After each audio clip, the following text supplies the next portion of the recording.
এই যে chicken. Tapasi food blog YouTube channel থেকে দর্শকবৃন্দদের সবাইকে স্বাগত। আজকে রান্না হবে খাসির মাংস। রবীন্দ্রনাথ ঠাকুরের একটা কবিতা আছে, খাবার সেরা খাসির মাংস সবাই খেতে চায়। তা অনেকের কাছে সত্যি সত্যি খাবার সেরা খাসির মাংস। তো খাসির মাংস যথেষ্ট মূল্যবানও, তাই সুন্দর করে রান্না করার জন্য সবাই চেষ্টা করে। তো তাপসী ঘটক রান্নায় যথেষ্ট এক্সপিরিয়েন্স, এর রান্নার প্রশংসা সবাই করে। তো আপনারা এর রান্নার প্রসেসটা জেনে নিতে পারেন। পেঁয়াজটা আগে ভেজে নেব, অর্ধেকটা ভেজে নেব আর অর্ধেকটা গ্রাইন্ডিং মেশিনে পেস্ট বানিয়ে দেব। পেস্ট বানানোর সময় পেঁয়াজ, রসুন, আদা, শুকনো লঙ্কা, কাঁচা লঙ্কা দিয়ে পেস্ট বানিয়ে নেব। এবার পেঁয়াজটা হয়ে গেছে, এবার তুলে নিচ্ছি। হ্যাঁ, এবার লবণ মাংসতে পরিমাণ মতো দেব। এবার হলুদটা পরিমাণ মতো দিয়ে নেব। মশলা পেস্ট ওটা মাংসের সাথে মিশিয়ে নেব। এখন সর্ষের তেল দিয়ে নিলাম। এবার মাংসকে নরম করার জন্য একটু পেঁপের কষ বা সামান্যতম পেঁপেও কেটে দিতে পারেন। মাংসের তরকারিতে হালকা একটু পেঁপে দিলে পেঁপেটা খুবই ভালো টেস্ট লাগে। আমি তো মাংসের চাইতে পেঁপেটাই ভালো খাই।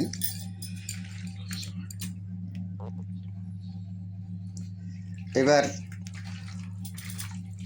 সব মশলা, পেঁপের রস এই দিয়ে মাংসটা এবার মাংসটা সুন্দরভাবে মেখে নিয়ে 10-15 মিনিট রেখে দিতে পারলে ভালো। কড়াইতে তেল, কিছু শুকনো লঙ্কা, তেজপাতা, জিরা, তেজপাতা, শুকনো লঙ্কা একটু ভেজে নেব।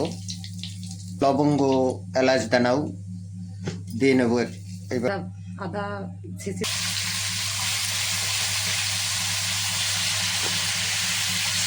তাপসী ঘটক তেমন কিছু পড়াশোনা জানে না, অথচ রান্নায় যথেষ্ট এক্সপার্ট হয়েছে। যারা এই রান্না খায় সবাই সুনাম করে। দীর্ঘ 10-12 বছর ধরে এ রান্নার কাজ করছে।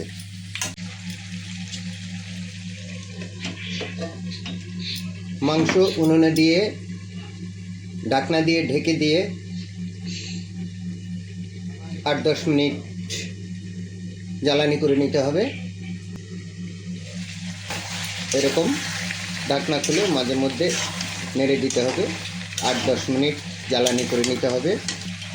এবার দিয়ে দেব পেঁপে, 2 টুকরো পেঁপে দিয়ে দিলাম। দেখো এবার আমার চিকেনটা, মাংসটা হয়ে গেছে। এবার গরম জলটা দিয়ে দেব। কষানো হয়ে গেছে। কষানো হয়ে যাওয়ার পর এবার সামান্য জল দিয়ে দেওয়া হলো। জল দিয়ে 5-6 মিনিট জ্বালানি করে কমপ্লিট হয়ে যাবে।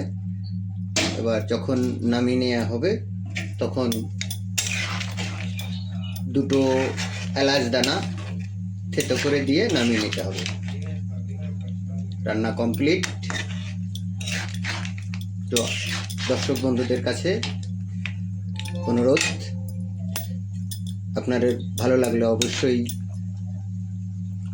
লাইক করবেন এবং শেয়ার করবেন এবং কমেন্ট বক্সে জানাবেন রান্নার প্রসেসটা আপনাদের কীরকম লাগলো।